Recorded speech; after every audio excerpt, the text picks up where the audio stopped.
আজকে জার্মানিতে কেমন গরম পড়েছে সেটাই চলুন দেখাই। এখানে আজকে টেম্পারেচার ৩৯ আর রিয়েল ফিল অলমোস্ট 44। তো আমি আজকে একটা তাওয়া নিয়েছি, তাওয়াতে একটু তেল দিয়ে সেটাকে স্প্রেড করে ১০ মিনিটের মতো রোদে রেখে দিলাম। তারপরে একটা ডিম দিয়ে দিলাম।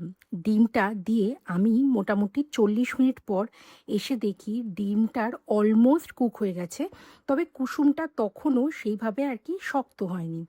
তারপরে আরও ১ ঘন্টার মতো রেখে আমি এসে দেখলাম, ও মা! একদম রেডি। আমরা বাড়িতে যেমন পোঁচ খাই সেরকম পোঁচ এই রোদের মধ্যেই রেডি। হ্যাঁ, সময় লেগেছে ১.৫ ঘন্টার মতো।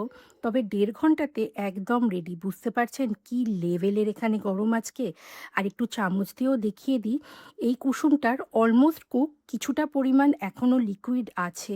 তবে ভাবতে পারছেন আজকে কী গরম, বিশ্বাস করুন এত গরম ভাবাই যায় না। এবার থেকে আর ইউরোপিয়ান সামারকে প্লিজ বলবেন না ওয়াও সামার, দারুণ সামার। না, এখানেও আজকাল দারুণ গরম পড়ছে। চলুন দেখা হবে আবার পরের ভিডিওতে। সবাই ভালো থাকবেন।